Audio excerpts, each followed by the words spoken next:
Welcome to Magnificat TV News, dedicated to offering the news of the Church. Today is Wednesday, August 24, 2022, and these are our headlines.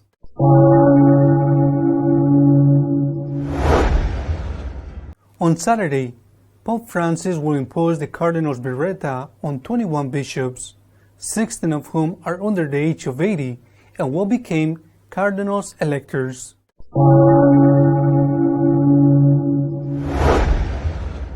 Ortega, the communist dictator of Nicaragua, has had a bishop and several priests beaten and imprisoned. Support the Church has come from all over the world.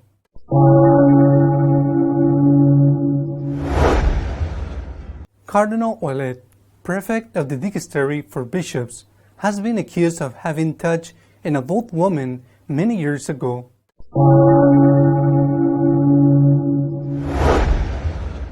Thirty national presidents of the Order of Malta have written to the Pope to stop the process of reforming its constitutions.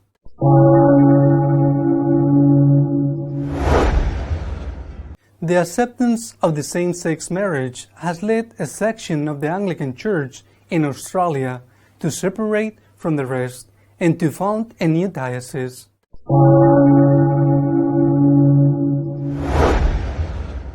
As of Saturday, the Church will have 21 new cardinals, 16 of whom are under the age of 80, so they will be able to participate in the next conclave.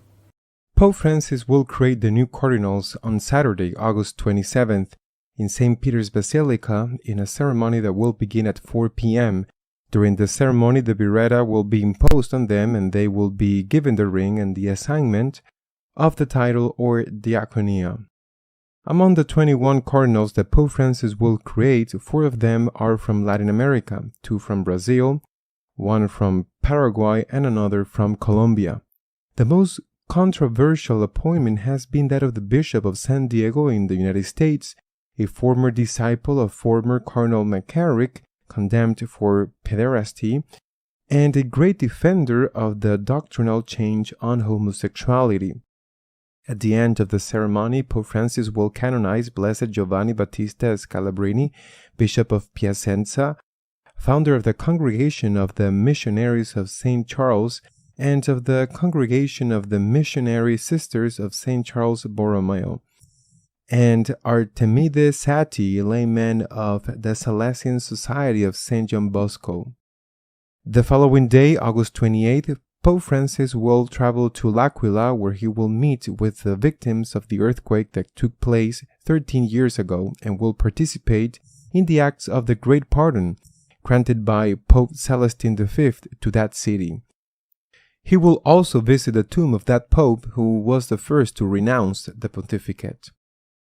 An extraordinary consistory of cardinals will be held at the Vatican on the 29th and 30th, to which all 219 existing cardinals are invited. The official theme of the meeting is the new organizational chart of the Vatican Curia, which has already been approved by the Pope and is being implemented.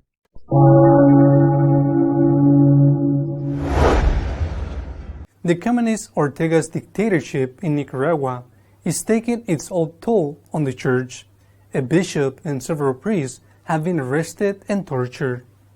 On Friday, a large group of policemen forced their way into the offices of the Diocese of Matagalpa, where its bishop, Bishop Alvarez, was under house arrest, accompanied by several priests. A neighbor who witnessed what was happening was able to tell what occurred. At about 3:11 a.m., I heard strange noises and the beating of dogs. Some men and women were talking quietly. I went out to the hidden gate, but I was afraid of being seen, so I resorted to the front door, and with my chest on the floor, I could see the boots of the officers. It was all very fast. It was an operation like a drug bust, where there could have been crossfire. The next moment, I only heard a thunderous noise, where with something heavy they knocked down the entrance and shouted, "Stop, nobody move," and they ran in with guns up to the ears. In the distance, I heard, "We're not armed. This is the house of God," followed by a loud shout, "Everybody on the ground." Then I heard how they were blowing and breaking things. I managed to see someone being dragged. Afterwards, I saw the prisoners being dragged towards a van where they were thrown like sacks of potatoes, and I could only hear the loud groans of the blows they were subjected to. One of the officers said angrily, "You see, for walking around like a cocky little cockerel, like a savior of Nicaragua, you clown." And in minutes the noise stopped. Colonel Brenes, Archbishop of Managua, was able to see the detained bishop, who, after being taken to the police station, was confined in his family's house. According to the cardinal, the bishop was in poor physical condition but in good spirits. The priests and lay people detained with him were still at the police station. Before the arrest and torture of the bishop and his companions, 26 former presidents of Spain and America had issued a statement condemning the religious persecution unleashed by the dictatorship of Nicaraguan President Daniel Ortega and urging Pope Francis to come to the defense of the Nicaraguan people and their religious freedom. On Sunday, at the end of the Angelus prayer, the Pope referred to the situation in Nicaragua. He asked for dialogue to overcome the conflicts and entrusted to the Immaculate Conception that all may have the will to dialogue.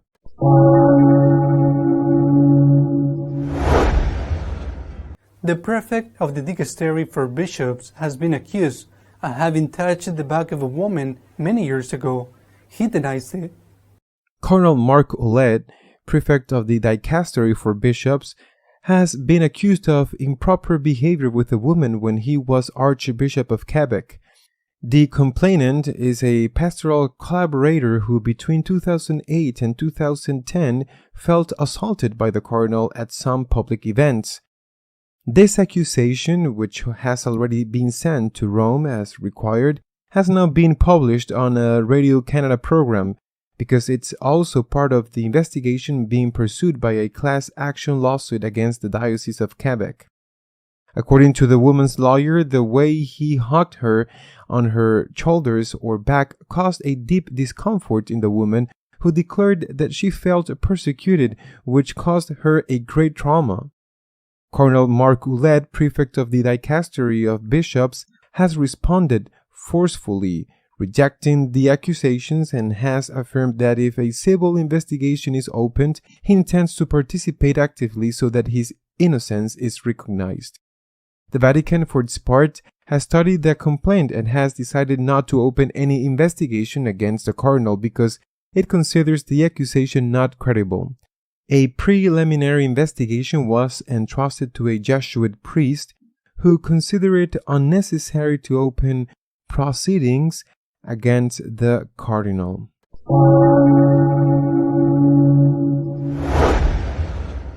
The crisis affecting the Order of Malta has been accentuated by the petition addressed to the Pope by 30 national presidents to stop the reform of its status. Several presidents of the national associations of the Sovereign Order of Malta have written to the Pope asking him to stop the current plans to reform the constitutions. Otherwise, they say, the order and its works could suffer serious damage. The authors of the letter are particularly critical of the proposal of the Pontifical Commissary, Cardinal Silvano Tomasi, to transfer responsibility for some 13,000 lay people to a few knights of the order, those with religious vows, whom they accuse of lacking the experience and qualifications to run such a large organization. The signers of the letter claim that they represent 90% of the work conducted by the order worldwide.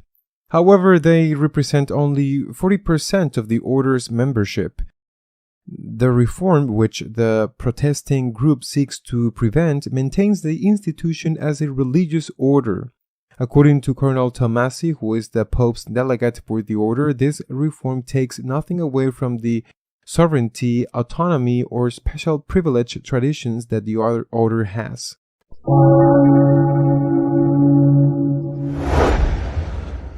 Anglicans in Australia have split over the refusal of a group of them to accept same-sex marriage. They have formed a new diocese. A group of conservative Anglican bishops who maintain that marriage can only be between a man and a woman have founded a new diocese in Australia. The decision comes in the wake of debates over same-sex marriage. The progressive bishops, on the other hand, are of the opinion that the marriage of homosexual couples does not contradict biblical teaching. The dissenters have created a new diocese, which they have called the Diocese of the Southern Cross, and which they have described as a safe place for Anglicans who can no longer be under the authority of their bishop. Globally, Anglicans have not agreed on this issue, for while same-sex marriages have long been celebrated in the United States and many other countries, African bishops are squarely opposed to such a measure.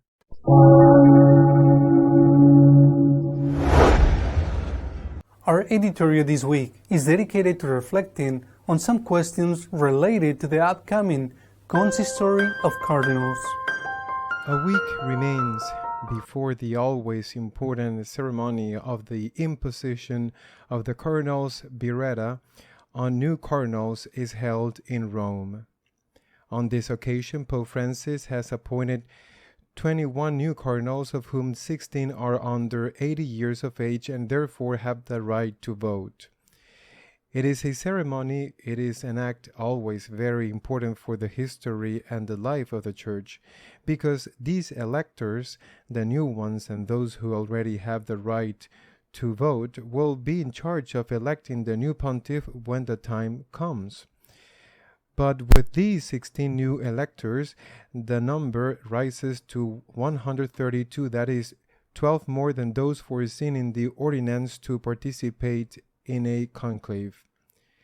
It will not be until June 30th of next year, with the retirement of Cardinal Versaldi on his 80th birthday, that the number will be in accordance with the law, when there will be only 120 electors, unless, of course, Sister Death takes one of them away in the meantime. In addition to this consistory for the imposition of the biretta on the new cardinals, the Pope has summoned all the cardinals of the world, 219, for an extraordinary consistory 2 days later. An extraordinary consistory is, if possible, much more important than the ordinary consistories in which the cardinal's biretta is imposed on the newly appointed cardinals. The extraordinary consistories are convened on few occasions. For example, St. John Paul II only did it 6 times throughout his long pontificate. Benedict XVI, none. Pope Francis convened an extraordinary consistory in 2014, just coinciding with the new cardinals created by him shortly after being appointed Pope. On that occasion, the topic to be discussed was precisely the family, a topic in which the government of Pope Francis has been and is being very important.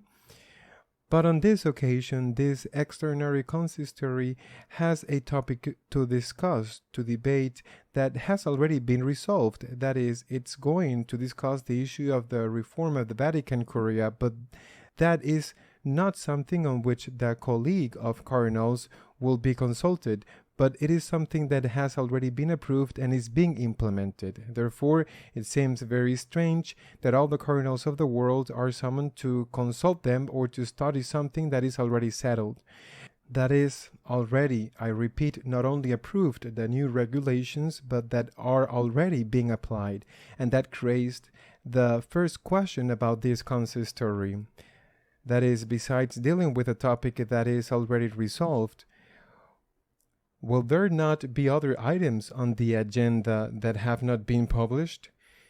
For example, the issue of the Synod of Synodality, or the demands for changes in dogma and morals of the German bishops, and not only the German bishops. The question of curral reform is a settled issue. Pope Francis must have something else in mind to consult a colleague of cardinals other than that which already somewhat recent but somewhat old. In addition to this, that is, besides the consistory for the cardinals Beretta on the 27th, on the following day, Pope Francis has decided to go to the city of L'Aquila. In Aquila, a devastating earthquake took place a number of years ago, from which the city has not recovered. 13 years ago, if I remember correctly, even the Cathedral of L'Aquila itself has not yet been restored. Why is Pope Francis now going to L'Aquila to visit a city victim of an earthquake when in all these years he has not been there? Another question. The official explanation is that he is going to visit the tomb of Pope Celestine V, who was the first pope in relatively recent times, in this case in the Middle Ages, the first pope to resign. The second, as we know, was Pope Benedict XVI. The reason is that the last week of August every year takes place what in Italian is called the Perdonanza, the Great Pardon, in which you get the plenary indulgence, but this happens every year. Why does the Pope have to go now to visit the tomb of Celestine V to participate in this act of great mercy, of great forgiveness, and he has not done it in the years that he has been governing the church? Another question that naturally gives rise to answers of different kinds, some of them related to a possible resignation.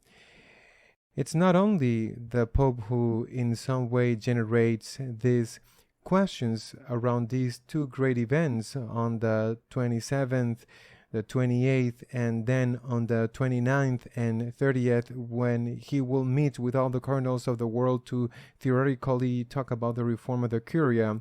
The fact that the arrival of these cardinals is already generating very important questions. For example, the question of Nicaragua. Until now, the Pope has kept silent. We don't know the cause, therefore we cannot condemn something of which we are not completely informed, but the events are rushing. The Bishop of Matagalpa has just been taken from his home where he was under arrest, surrounded by the police. The Bishop of Matagalpa has just been taken from his home. The police have taken him away by force. He's in jail. Well, actually, at this moment, we don't know where he is. At this moment, he is missing. It's impossible for the Pope to remain silent on this issue. The way things are going, that silence is impossible, especially because the Episcopal Conference of Colombia and the Episcopal Conference of Costa Rica have already issued public statements of support to the Nicaraguan Church. Even a person as close to Pope Francis as the Archbishop of Tegucigalpa, Cardinal Maradiaga, has also spoken out in support of the Nicaraguan bishops, but it turns out that the Nicaraguan bishops are the only ones who have not spoken out. Cardinal Brenes, Archbishop of Managua, is coming to the consistory, and I have not read anywhere about anyone questioning themselves about the silence of Cardinal Brenes and the rest of the Nicaraguan episcopate. Why don't they speak? Why doesn't the Pope speak? This is a question that is becoming more and more pertinent, that demands in an ever more intense way an answer. But the first ones to speak are the bishops of the country. Why don't they speak? It's possible that it's out of fear. It is very likely out of fear, but the question must be asked, why doesn't Cardinal Brenes speak? I trust that after this arrest, they will finally dare to speak out and condemn the religious persecution that is taking place in the country and that other bishops are already condemning, but the interested parties are keeping silent, possibly out of fear. But the question must be asked, why doesn't Cardinal Brenes speak out? Why don't the Bishop of Nicaragua speak? This is a pertinent and urgent question. Besides asking, seeing how things are going, why doesn't the Pope speak? Now, this silence has no justification whatsoever, even after a large number of important politicians, heads of state of several Latin American countries have addressed a public letter to the Pope asking the Pope to make a statement. In this context of the consistory, therefore, several questions arise, among them the question of an intervention of the Pope and the Nicaraguan bishops on what is happening in that country. This is not the only case. There is another one very important. Cardinal Ouellet, prefect for the dicastery for bishops, one of the most important in the Vatican structure. Cardinal Ouellet, a Canadian, has just been accused of sexual misconduct against a woman many years ago. A woman who was then already an adult, now very old, and who supposedly, according to this lady, the cardinal, then Archbishop of Quebec, the cardinal put his hand on her back in an area, she says, very low in the spine without specifying exactly at what height of the vertebra.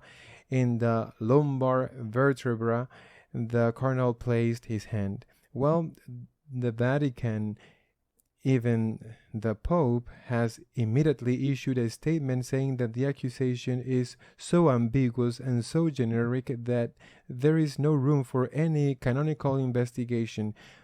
But what counts here is not only that it is a false accusation, hypothetically at least, supposedly false against a cardinal, but the fact that Cardinal Ouellet has been the one who has been in third place in the number of votes in the two previous conclaves. When Benedict XVI, then Cardinal Ratzinger, was elected, the second was Bergoglio, and the third was Ouellet. When Francis was elected, then Cardinal Bergoglio, the second was Colla, and the third was Ouellet. We are therefore faced with the discredit, the accusation, very possibly unfounded and absurd, but accusation launched publicly against a cardinal who has been number 3 in the order of the votes in the two previous conclaves and who could possibly be a consensus candidate in the event that one or the other line is not imposed in the next conclave. Well, this consensus candidate, who already has a privileged position because he was number 3, this consensus candidate has just been removed, eliminated. Who can imagine that Ouellet will receive even a single vote when the accusation is already in the media that a woman has accused him of having put his hand on an inappropriate part of her back, even if it is false? Ouellet's candidacy has absolutely disappeared. There is no way he can be on the list of candidates for the papacy after this. I insist, after this, which is most probably false. They have just eliminated one of the most probable successors of Pope Francis, and it's been with a move as ridiculous as it is deadly to accuse someone that 20 years ago or 30 years ago he put his hand on the back of a person who was already an adult. That lady has not said anything until this moment to accuse someone of this is, as the Vatican itself has said, something without foundation, but that is going to serve to keep Ouellet off the list of possible candidates. A moderate candidate who could have been a meeting point between the two factions currently dividing the church has just disappeared. There are many unanswered questions about this extraordinary consistory that will meet in a few days in Rome. But I would like to end today with an appeal to pray for the people of Nicaragua. The communist dictatorship in Nicaragua follows in the footsteps of the dictatorships in Cuba and Venezuela. It is the people of Nicaragua, not only the Catholic people of Nicaragua who are the majority, who are paying the consequences. The church is on the front line suffering the repression of the tyranny.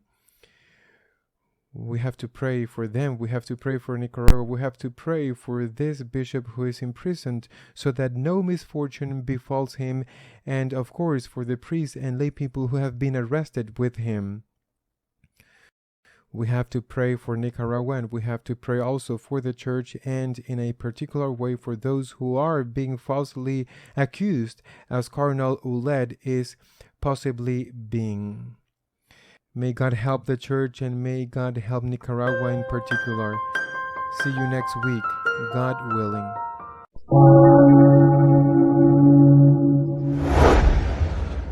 If you wish to be up to date about what is happening in the church, you can follow us on our news page, www.magnificat.tv. See you in 2 weeks, God willing.